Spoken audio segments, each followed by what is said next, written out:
Blog Talk Radio.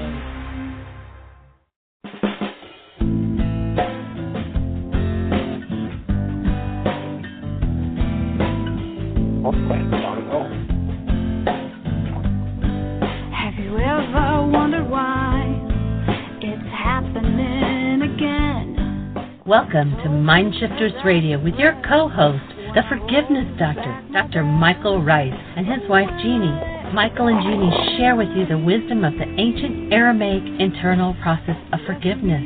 They offer tools and support 5 days a week. They will support you in building a solid foundation within yourself to live in pure love. In Aramaic, Rachma. Michael is the author of So Why Is This Happening to Me Again? For more information on Michael and Jeannie, please visit www.whyagain.com. And now your co-host, the Forgiveness Doctor, Dr. Michael and Jeannie Ryce. To the brightness within you and the truth that is rooted within me. Hi, and welcome to Mindshifters Radio with Dr. Michael Ryce, Forgiveness Doctor. And today is day 253 of our Memorial Day celebration. And Michael will talk a little more about that here in a minute. Our call-in number is 646-200-4161. I'd love to hear from you. David's already with us. Welcome, Michael. Delighted. Welcome to the show, everybody. We're glad that you're with us, and we're delighted to be with you. I'm delighted to support you in our learning together the Aramaic process of forgiveness. And the reference to Memorial Day, as we speak about every day, as we've been doing for almost a year now, is an invitation for you to support us in putting an end to war on planet Earth. How is that possible? How could you put an end to war on planet Earth? It's been here for so long. Well, if you can look at and deal with the cause of something and change that cause, then you can change the effect. Of course, many people go out and they do things like carry placards that say fight for peace. And of course, war is fighting, and one who would fight for peace creates war. So we're not going to change the cause that way. I think it was Mother Teresa who said, please don't invite me to a war protest. If you want to march for peace, I'll come join you anytime. And so we humans, as creators, don't realize that with our words and with our thoughts, we create results. And the resistance against anything helps to create more of it. But rather, going inside of ourselves and removing the root of what that conflict is about, what that war is about. You can go all the way back to 2,000 years ago to the book of James, and it tells you exactly what the cause of war is. And he says that its cause is within your members, that is within you, inside of you. And once you realize that the cause of war is inside of you, and then you understand what that cause is, and it's real simple. The minute I enter into a conversation that says, you made me, I'm blaming you for something that's happening inside of me, which, of course, is absolutely ludicrous and ridiculous. You can't cause anything to happen inside of me any more than fly in the air. Of course, unless you have an airplane. But when I attribute to you the power to cause something to happen inside of me, I give up my power to change what's happening inside of me, and I set you up as the fall guy. The minute you got a fall guy, you got somebody that sooner or later, in some way, shape, or form, you're going to make war with. So here's our invitation. It's real simple. We're going to invite you today to be willing to look at some issue in your life where you have some form of hostility or fear. And maybe you're doing the you made me conversation. You're blaming somebody else for what's going on inside of you. And when you take the responsibility back and you recognize that what's going on inside of you is yours, you're now empowered to change it. The changing of what's going on inside of you in the ancient Aramaic language was called forgiveness. It has nothing whatsoever to do with letting other people off the hook because of what's happening inside of you, as we've been taught in our world. We're taught a Greek idea of you did something really terrible that caused all this pain inside of me, but it's okay, I'll forgive you. Once you actually understand forgiveness, you'll never forgive anyone ever again for anything. And you'll never forgive yourself for anything. Because letting yourself or someone else off the hook for what's going on inside of you has nothing whatsoever to do with forgiveness. We're going to invite you to enter into true forgiveness, and that is that you go inside yourself and you remove that which you're blaming on someone else. When you do that, you'll be one who's helping to put an end to war on planet Earth. If you want to look at the whole process of forgiveness and how it works, if you go to our website, whyagain.com, whyagain.com. On the right-hand side, you'll see a link that says Download Worksheets. The first 4 links under that section will give you the whole forgiveness story. And that's what we're inviting you into, to actually step into a space where you are willing to learn forgiveness, where you're willing to let loose of everything inside of you that causes you pain, where you're willing to take responsibility instead of playing the codependence game of blaming someone else. And as you do that, and all you have to do to enter into codependence is say to somebody, you made me. Now I'm codependent with this person. I want them to be responsible for what's happening inside of me. So that's our forgiveness conversation and our invitation to put an end to war in order to honor those who've been forced to engage in the insanity of that process on planet Earth. And we just invite you to participate. If you have questions or thoughts about that, we would love to hear your questions or thoughts about that idea and or anything to do with the tools that we're teaching here. Our call-in number is 646-200-4169. If you have a question or a thought for us, we would love to hear your voice, and we would love to have that conversation with you. If you and I were sitting in a room alone, would you have a question for me? If so, then we ask you to call the number 646-200-4169 and ask the question. And we'll be glad to answer it. You can have a conversation with Jeannie or I or David's there. Is Dr. Tim with us today? Tim is not with us, and we do already have a caller. So, area code 828, you're on the air. Who do we have? Hello, everybody. This is Magdalena. Oh, Magda. Hi. Welcome, neighbor. Welcome. Hello, neighbor. Yeah, thank you very much. I trust this is finding you all in good health and great feelings, great happiness. All is moving forward in wonderful ways. Wonderful. Well, I do have a question, comment about one of your beautiful tools, your new reality management worksheet, also known as the forgiveness worksheet. And I've been experiencing this lately when I've been doing worksheets that revolve around something that I realize is of course, everything comes from within us.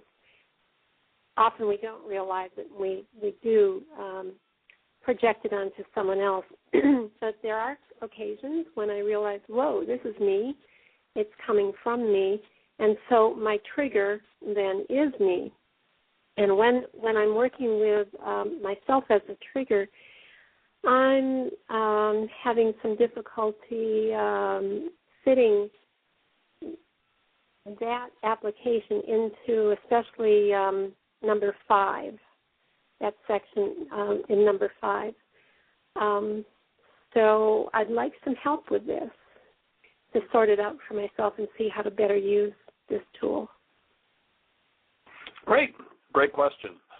First of all, the worksheet, of course, for those who haven't been exposed to the work very much who are on the show, is something that can be used in a situation involving anything that can trigger something less than loving you. So you can do a worksheet on yourself, another person, an object, a situation, any object of attention that resonates something less than loving you is a perfect opportunity to do forgiveness work. If you do a worksheet on yourself, or let's say an inanimate object or a situation, throughout the rest of the worksheet you're going to talk to that yourself and or that inanimate object or situation as though it were a third person. So you're going to kind of objectify yourself here. In the Aramaic language, pardon me, you are the neighbor to your true self. And the false self is neighbor to the true self. So you're doing a worksheet on your neighbor self. And when you get to number 5, that's where you're canceling the goal. So in number 3, you're in a situation. You've identified the situation. Would you mind sharing the situation that you're working on with us? Oh, sure. Why don't I just start at the top and then see if I've even approached the beginning correctly here. Right, let's go. Okay. So number 1, should I read the whole thing or just tell you what I've written? Sure, go ahead, read through it. Okay. I have, through denial, trained my carbon-based memory to show me the lie that my feelings and giving up the experience of my essence love are caused by my trigger, 1A, me, and then my initials to indicate that I know it's mine. So then I wrote what happened. I totally forgot my own goals when Chuck offered to make breakfast for me and then invited me to look at some information on the web. So in C, my mind tells me that, and then it says he, she, it, or they, and I wanted to put I in there, that I caused me to feel angry because it is me. So he, she, it, and they didn't seem to fit.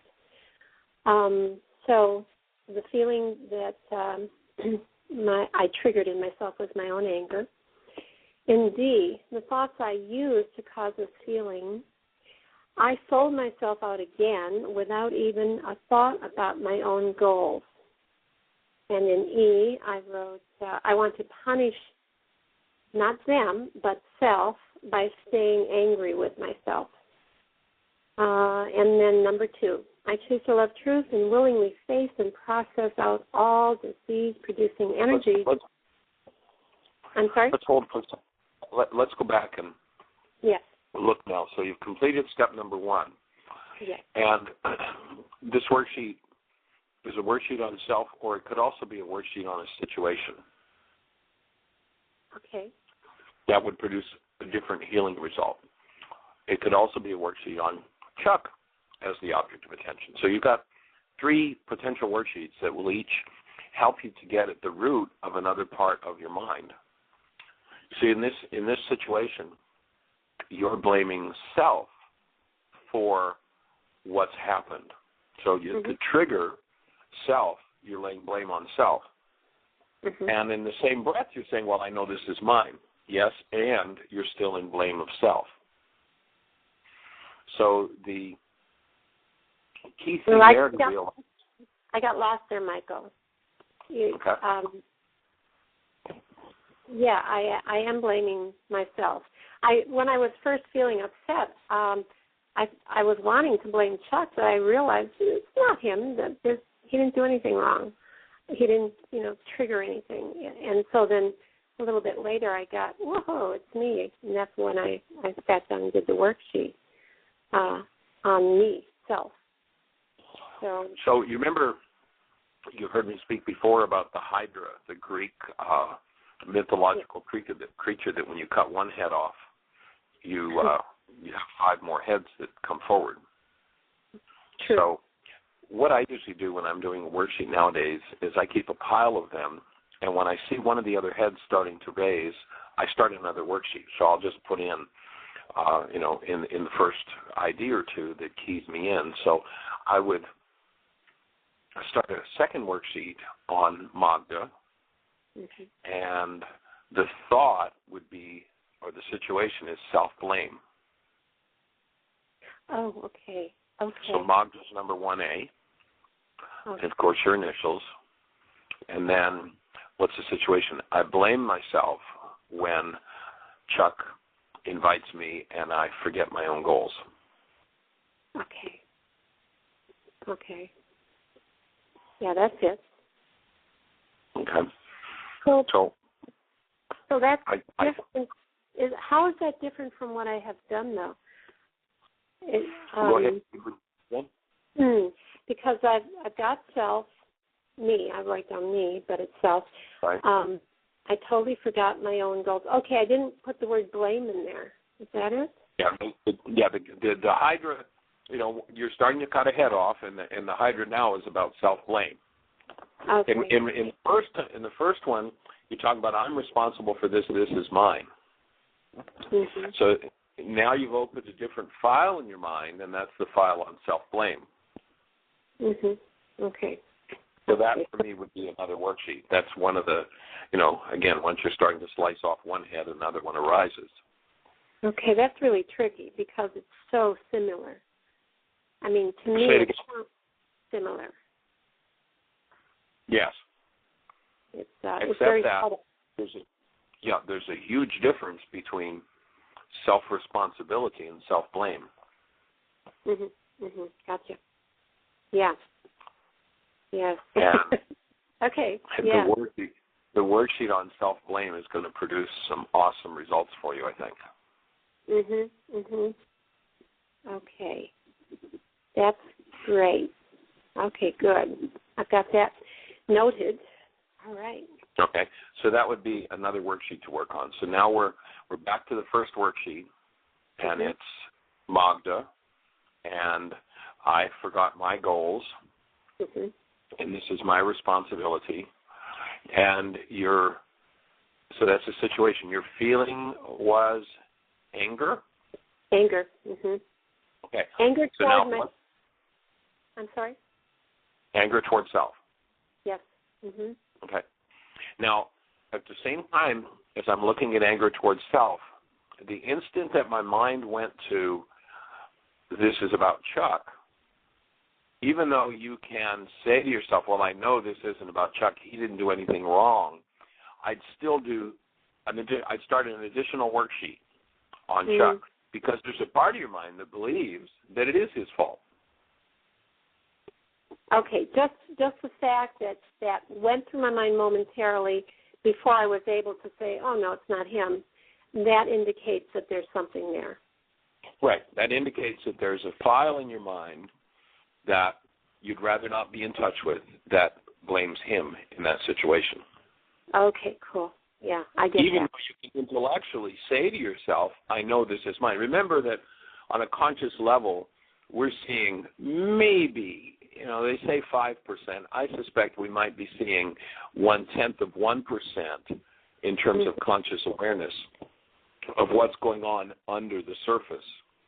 And so whenever I have even the subtlest thought show up like, oh, this is Chuck's fault, I have to do this worksheet on Chuck. Oh, no, this is mine.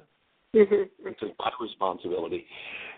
Under the surface of that, the other 99.999% is holding a place that is hidden where the belief is that it's about Chuck.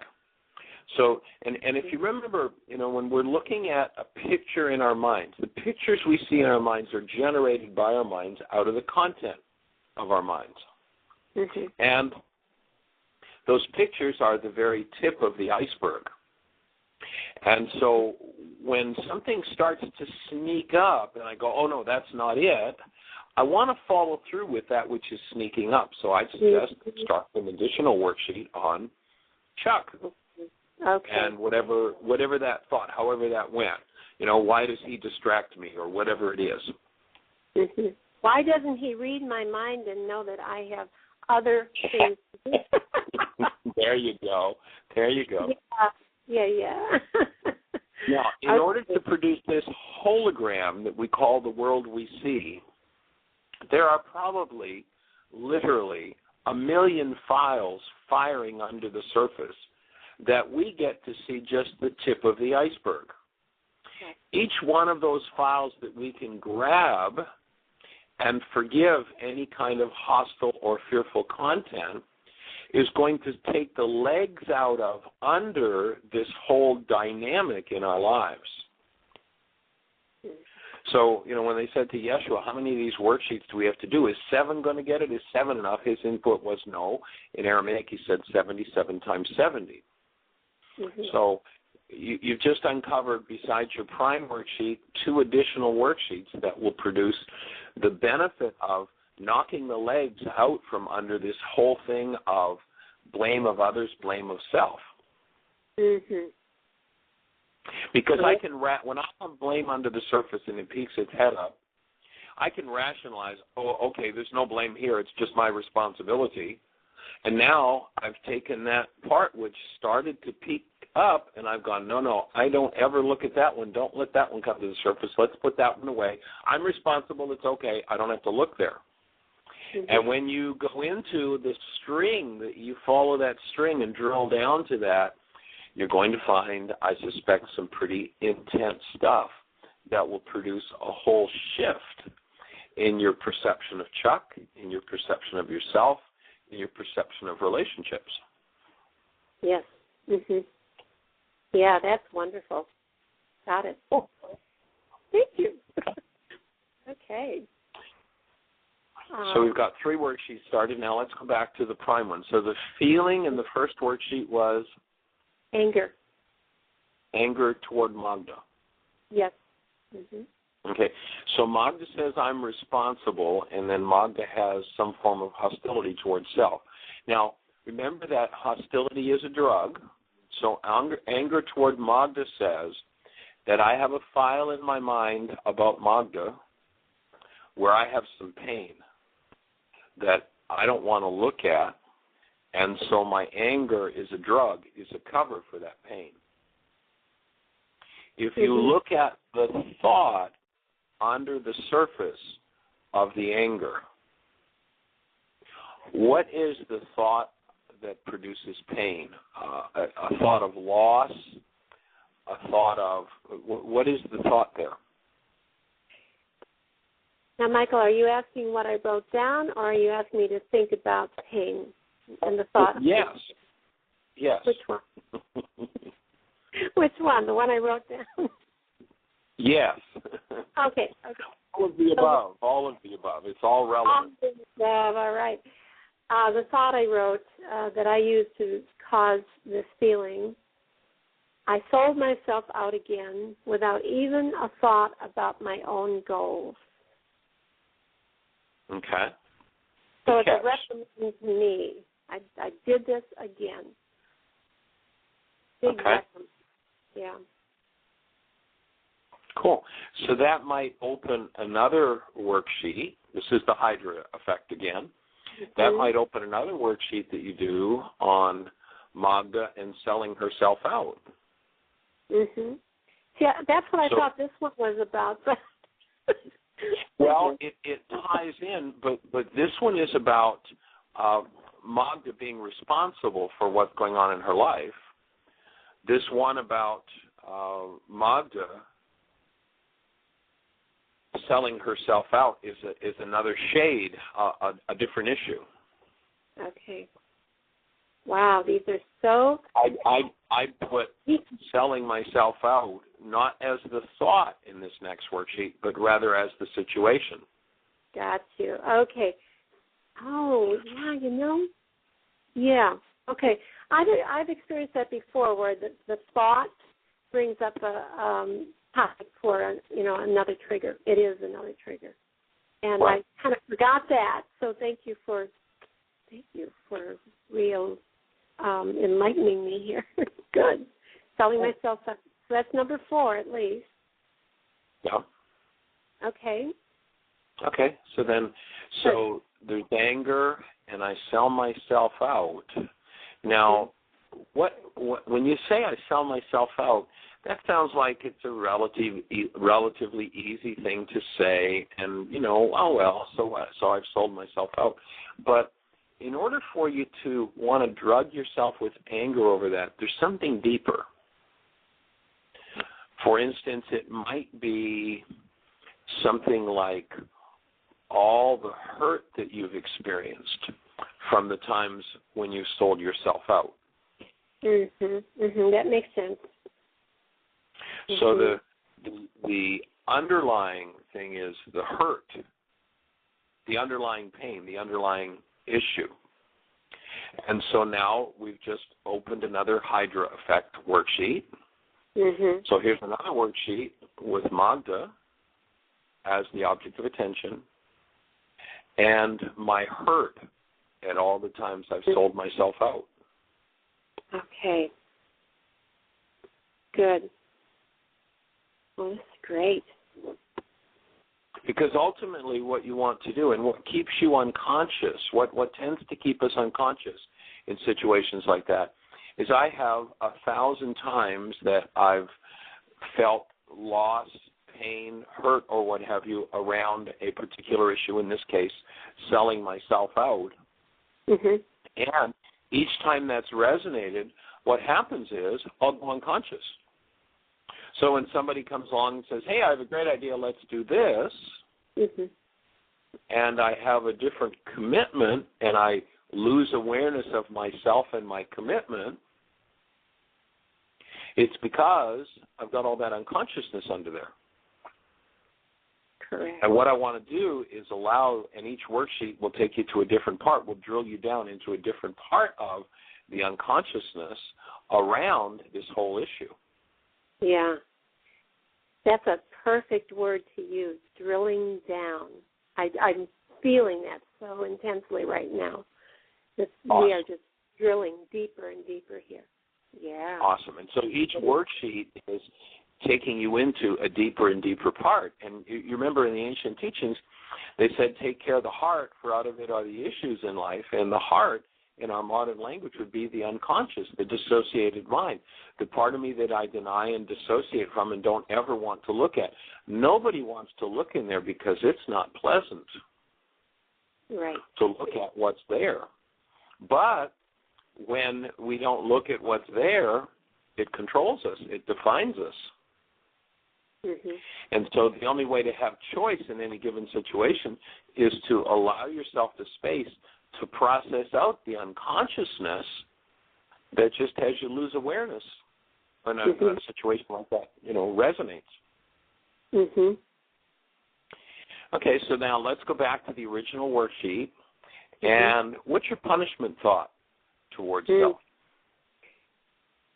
Staying angry with myself. Okay, so you've got anger towards self, but there's a lot in different worksheets, by the way. Say again? That comes up a lot in different worksheets, staying angry with myself or feeling bad about myself, feeling badly. Mm-hmm. Wow. Oops, are we disconnected? So is the punishment then in that situation self-condemnation? Mm-hmm. Continued self-condemnation, yes. Continued self-condemnation. So there's the punishment thought. And now the Hydra effect in again, and there's another subject for a worksheet, is my continuing self-punishment or self-condemnation. Mm-hmm. Excellent. Number 6. So what you're allowing yourself to do is to have the space here to look at all the legs that sit underneath what comes up on the surface as a reality that seems just simple and straightforward. And these are the legs that support it and help it to stand there. And when you forgive, each one of them will contribute to this whole reality of self-blame, of unconsciousness, of self-condemnation. It'll just get you to the point where that whole thing will collapse. Remember in the new worksheet, we have that step in 5B that says, I want to be rid of the very capacity to even generate this. Yes, I love that. And so these are the legs that support the tip of the iceberg that looks like it stands on its own. And each one of those legs knocked out will get to the point where you could be in exactly the same circumstance. Chuck says, hey, how about if we do this exciting thing, and you've got a whole thing planned. And then, 2 hours later you go, oh, I had a whole thing planned. And I thought, oh, well, cool. Look at the great time we've had. There's no self-condemnation left because you've cleared out self-condemnation. There's no anger towards self because you've let go of the need for the drug because you looked at what was beneath the surface of the need to drug yourself. Mm-hmm. Ooh, good. I'm excited. Cool. This is very exciting. All right. So the willingness, and this is a big key, whenever there's hostility or fear, by definition, in step one, we're living in a lie. We're living in an hallucination. Anything that has hostility or fear attached is coming from corrupt data, and therefore is not the truth. It may be a truth that we hold in our minds, but it's not the truth. And as you collapse it, as you choose to love truth, you'll be making a space. You'll be carving out a space in yourself for truth to really show up and arrive. Like, for instance, in a place where yesterday you might have been in self-condemnation of Magda, instead what will come will be these warm feelings of what an awesome spiritual being you are, perhaps going right back to the moment of your birth, when someone told me what an awesome presence of love this being is. Rather than what your power person taught you was, you should be angry with yourself, and I'll just make a wild guess. Your power person probably spent a lot of time angry with themselves, right? And angry with you? Mm-hmm. Yes. Yes. It's a wild guess. And so... Not too wild. Pardon me? Not too wild. It was right on. Yeah. So then, now the Hydra effect takes over. We've got another worksheet. And this time, the object of attention of the worksheet is going to be my power person. No. Mom, Dad, usually. So start a worksheet, if you would, with their name on it. Yeah. And they were angry with the situation. They were angry with me a lot. Mm-hmm. And condemning. And condemnation, right. Yeah. Those are and then, go ahead. Worksheets? I'm seeing those as two separate worksheets. Yes. Yes. Yeah, my father being angry, my father condemning. Right. Yeah. Of you. And then, of me. Still another worksheet. I think this is number 8 now, or number 7. So another worksheet would... Yeah. Those were 7 and 8. Okay. So another worksheet would be Dad. Yeah, that was the power person you selected, right? Right. Mm-hmm. All the times he was angry with himself and condemning of himself. Ooh. Really? Okay, so wait. That is the trigger? That would be the situation. Dad would be the trigger, and the situation would be all the times Dad was angry and condemning of himself. Okay. And what you're probably going to find when you get down to number 3, the goal, is the goal you held for Dad as you watched him being angry and condemning of himself will probably be exactly the same goal on your primary worksheet here that you held for yourself. Wow. Okay. Okay, so that takes us full circle. Yes. Wow. Most power person issues do. Yeah, wow. I take a breath. Big breath. So now that we're on that topic, on both of those worksheets, or actually all 3 of those worksheets, the last 2 that you started and the first, the primary one, we could probably go for the goal. If you look in number 1 or number 3 in your primary worksheet, the first one you started with, what is it that you wanted from Magda in that situation? I wanted myself to take time and reevaluate my goals before deciding. Okay. That one sounds pretty heady and coming very much from the mind, and that might be a good one to work with too. But the sense I get is one more of, in this situation, what I really wanted to do was to stay connected to love and self-approval. And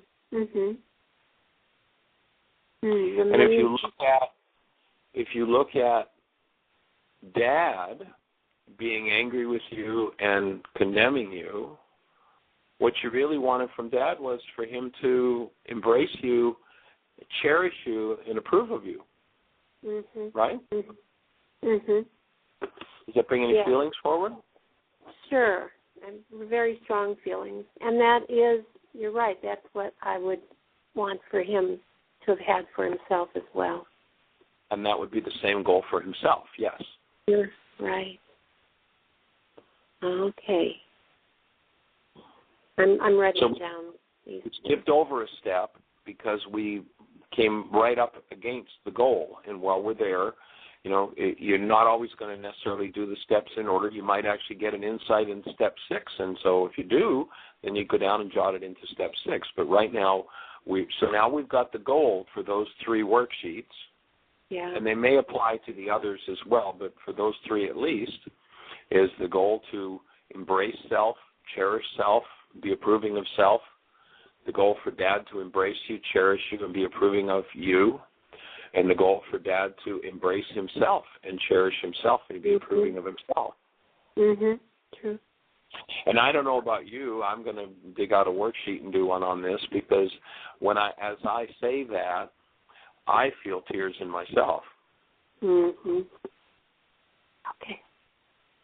Yeah, this is pretty universal, huh? Yeah, it's a big one.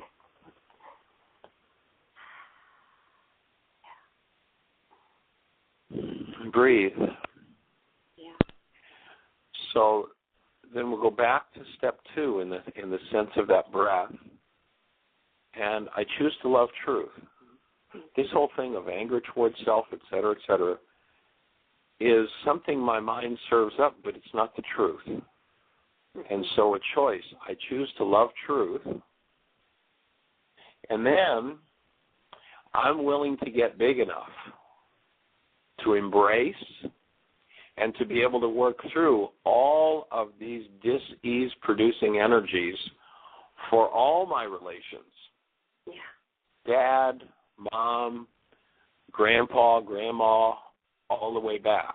So there's a level of I'm willing to be the space here to open the depth of this particular issue for all of my relations, for all of my generations. That story of the Jews that story of the Jews wandering in the desert for 40 years. Yeah. That wasn't a story about some old fogies in the desert several thousand years ago. That's a story of us. And in order to get out of the desert, which is the unconscious, what has to happen? The old generation has to die off. That's what the ancient scripture said. They weren't talking about people in old physical bodies had to physically die. The root of the word generation is genari, which is cause. You're carrying a genetic cause here for self-condemnation, for anger towards self, and self-disapproval, which you saw your dad do. Good chance you might have seen Mom do it too. I don't know how well you knew your grandparents, but how much of it did you observe there, and or if you knew them, your great-grandparents?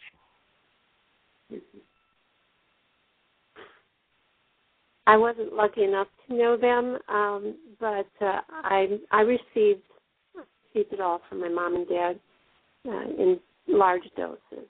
So, yeah. And I heard enough stories about one grandfather, at least, that I know he was operating this way. Say that last sentence again. I didn't hear it. I heard enough stories, family stories, about one of my grandfathers that I know for sure that he was operating with a great deal of condemnation. And my guess is that anyone who condemns anyone outside of themselves is, of course, condemning themselves as well, because it's a projection. So, yeah. So, yeah, wow. That really, that brought up a great deal. I'm sorry, go ahead. Yeah. Go ahead. No, be with it. Yeah, the generations, healing this for all the generations, that is bringing up a tremendous amount of feeling here. Yeah. Yeah. And notice that here you are with a global community of people who most of us probably have some of the same issues, but are here holding the space for you to enlarge your territory, to enlarge the space, for you to embrace this and be able to process through it. I mean, you've got people in Asia and Europe and all over America who are here supporting you in this right now. That's wonderful. Wow. I thank you all. So then the next step in number 2 is I'm willing to go through the physical, mental, and emotional symptoms of healing. So I'm willing to embrace what comes up, and it sounds like, maybe a lot of grief. Yeah, a lot of grief, a lot of sadness. So there's number 10, I think. Right, exactly. No, number 11. Wow. So sadness and grief about the way my generations have lived in relationship to themselves. Mhm. Yeah. What a contribution to the whole bloodline. Mhm. I'm gonna hold on just a second. Okay. Chuck is just coming over to say he's going to Heartland to do some work. Oh, cool. Well, thank you, Chuck. He's on his way. Okay. The way my generation... Is he out the door yet? He is. Okay, cool. All right, good. Shall I give him a message when he comes back? No, it's okay. No, I'll talk to him. Okay, that's number 11. I also wanted to ask about the word in front of generations is relations. All my relations, and in parentheses, generations. I've been understanding relations to mean those in my family who are alive presently, like my brother, for instance. Would that be true? It would include your brother and anybody in your family system. The reason why I use that particular wording, it's so powerful. In the Native American tradition, there was this level of understanding that when they did something, they were doing it for their whole bloodline and that they were the caretakers of their bloodline. We live in a culture that says, pollute your bloodline if you want. It doesn't matter what you do. Whatever you put in there, what the hell, it doesn't hurt anybody. But, the Native Americans, they have a word, and the word is mataquiasan. And so when they enter into healing ceremony or a sweat lodge, they know they're not just doing it for themselves, and so their word for all my relations is mataquiasan. And then, of course, in the worksheet we've got my generations. I'm willing to enlarge enough to be able to embrace all of that. Yes. And breathe, and then I'm willing to go through the physical, mental, and emotional symptoms of healing. Mhm. And then we've already established the goal, number 3, and of course the physical, mental, and emotional symptoms of healing are all the things that are coming up, the feelings, the thoughts, all of the energies that have been going on for more generations than any of us would probably care to even think about or admit. Yes. And one of the reasons why healing isn't very popular because most people would rather not deal with it. Mhm. So now we've got the goal. You want to just repeat the goal the way you wrote it down? Yes. I want myself to take time to reevaluate my goals before deciding. Okay. That's what I wrote, and what you redefined. Where did I write that? I want to stay in touch with love and self-acceptance. Self-approval. Self-approval. Right. Mm-hmm. And again, they could be two more refined worksheets. Mm-hmm. But seeing as how we've tapped in with the one with that, let's go with the self-approval, staying connected to love and self-approval, even in the face of what I consider to be an error. Mm-hmm. Yes. Yeah. So that's number 3. Now, what we want to do is we want to make sure that the 2 things that are necessary for healing to occur is love needs to be active and present, and we need to access the deeper part of the mind. So we've got the access happening. We're going to take that to another level in a minute, but at this point, we just want to do step 3, where I choose to connect to love, my true nature, or pardon me, 4, I choose to connect to my newborn nature love instead of the substep. Mm-hmm.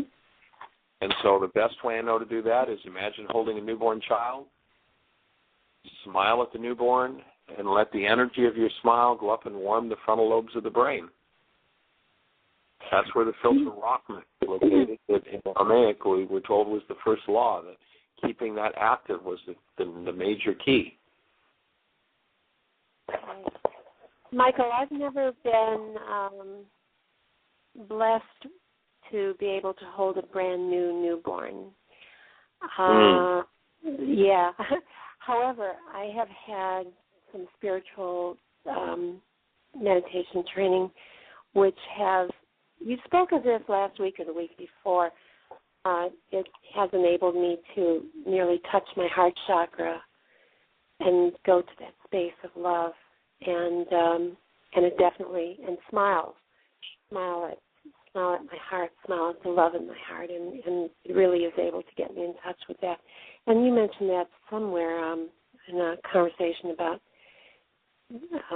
changing your brain, and it does change the brain. But anyway, that's the technique I use. Before I discovered that, I used to think of the first little teeny tiny kitten I fell in love with, and it's just very much the same as a newborn baby, a newborn kitten, a newborn puppy. So okay. So let's just do that. I'll join you in connecting to that love. Yeah. And of course, I just imagine my daughter being birthed, her head delivered into my hands. She opened her eyes and looked at me with crystal clear eyes and grinned at me and sent me into another universe. So I'll join you in that, holding that space. And we ask everybody that's listening to the show to tap into the active presence of love. Yeah. It strengthens this field that creates this space on planet Earth. And then as you connect with that, then bring your answer from number 3, to be in love, self-approval, and when I make a mistake. You want to transfer that down to number 5. Mm-hmm. And I cancel my need for that. Mm-hmm. And for those who are listening to the show, this canceling idea, the core of the forgiveness process in Aramaic, the word forgive is shabag, and it literally translates to cancel. And you'll notice in your life that you never have upset unless there's something you want to be different than the way you see that it is. You're never an upset. If everything is hunky-dory, everything's wonderful, there's no reason for me to have upset. But it's only when I have a desire, I have a goal, and when I put that goal into my mind, that goal links to some form of hostility or fear in me, that I'm in trouble. So I'm going to cancel the goal, cancel the goal, not because there's anything wrong. It's an awesome, wonderful goal to be in touch with love and in self-approval all the time, even when I make a mistake. That's a fabulous goal. But if I load that goal into my mind and it accesses my hostility or fear, then I'm in trouble. And so I'm going to cancel that goal. So step number 5, I cancel my need to be in touch with love and continuous self-approval even when I make an error. Right. So by doing that, I'm collapsing the reality in my mind.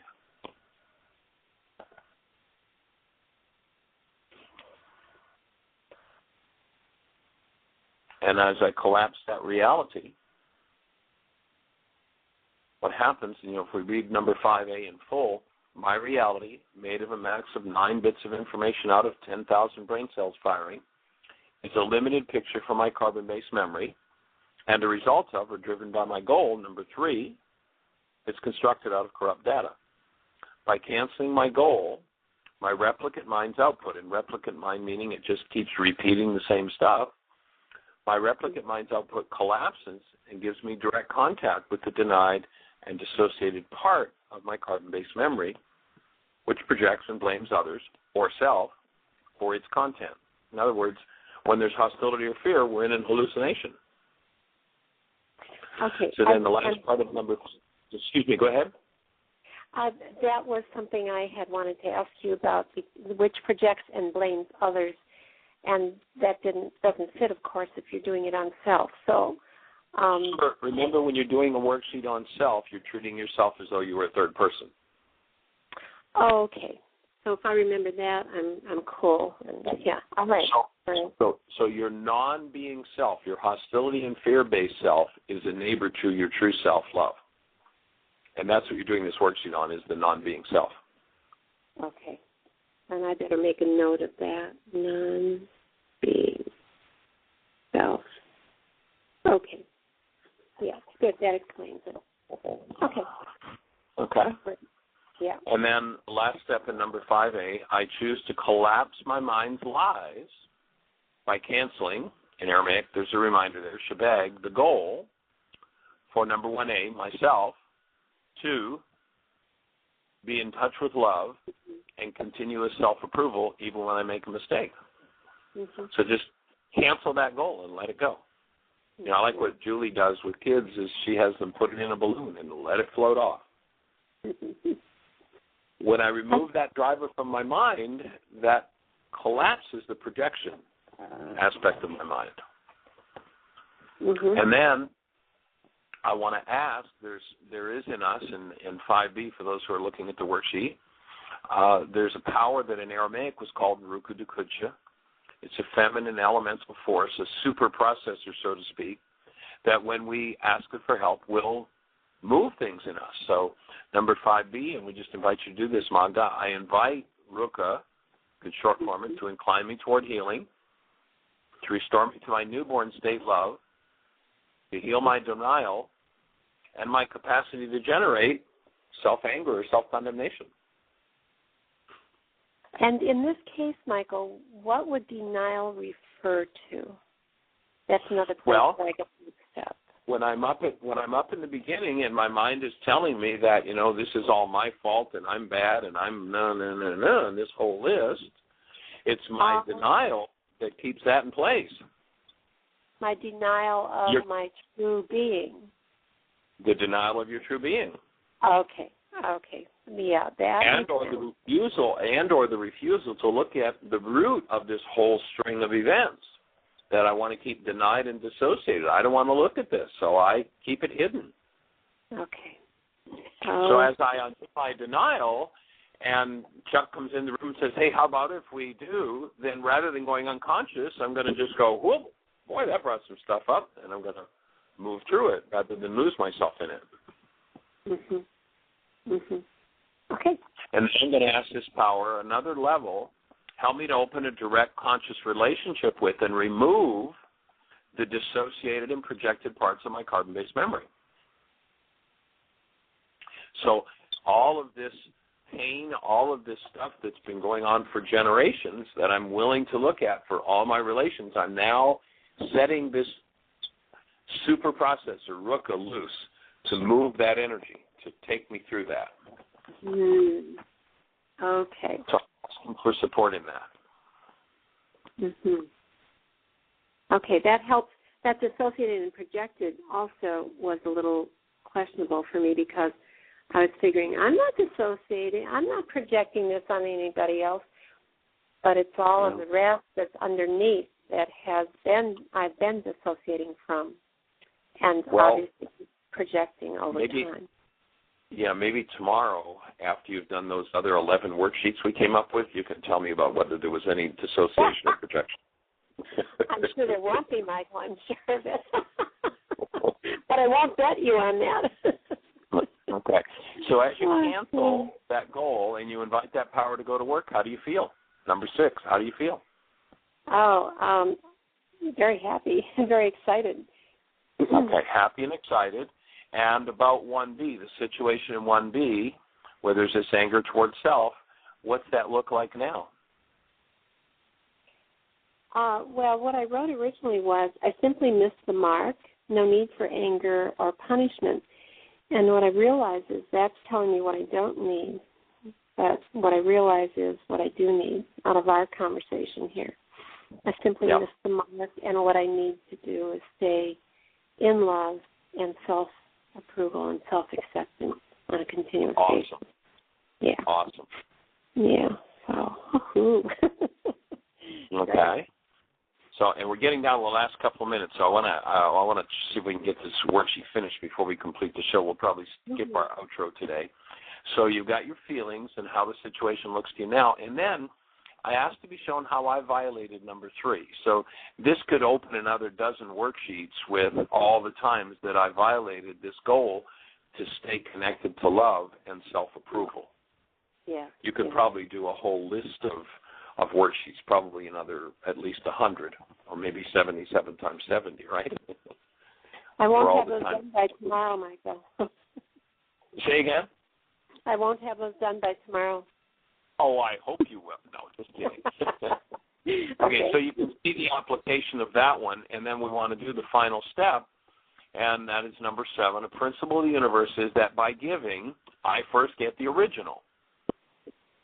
So number 1A, Magda, myself, I acknowledge myself for admitting, for allowing truth in. Here I am. Oh, my God, I had no idea that this reality of self-condemnation and anger towards self sat on the floor or the underpinning of the way my father used to condemn me and used to condemn himself, and the way my grandfather used to condemn himself. I had no idea that was going on. Mm-hmm. Wow. So now I'm admitting, I'm allowing truth to come in and making a deeper connection to my true being, perfect love. Creating in my physiology the activity of that space of perfect love. Mm-hmm.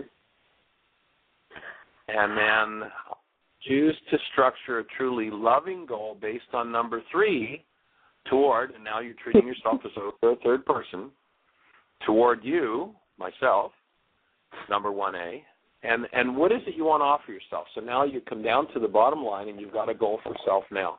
What would that goal be at this point? So my original was I offer you my loving and joyful support in staying in touch with your own goals when interruptions occur.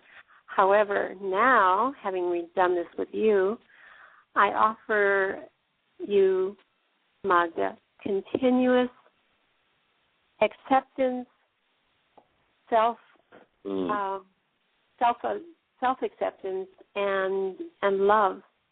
That's it. Continuous love and self-acceptance. Period.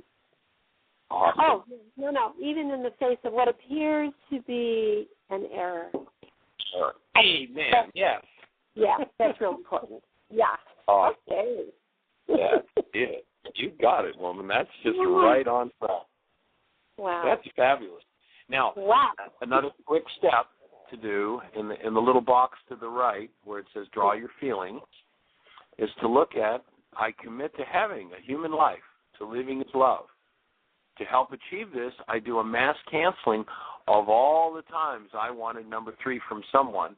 And then there's a place for initials. So here you'd start putting in the initials. This goal of you wanted somebody to be in approval of and having love with you. So who would you put on that list besides Dad, Chuck, Mom, the world, former maybe, or former everybody, teachers. Who all could go on that list? Thousands. Did I hear you say David? No. Teachers. I mean everybody. Me.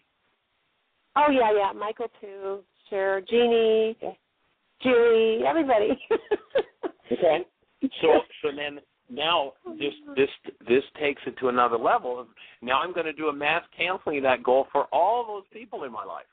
And our time's going to run out. We're going to get cut off, but this will make an awesome, we're now going to have a third worksheet program on the website for doing worksheet on self. I thank you for doing this, Magda. This is just awesome.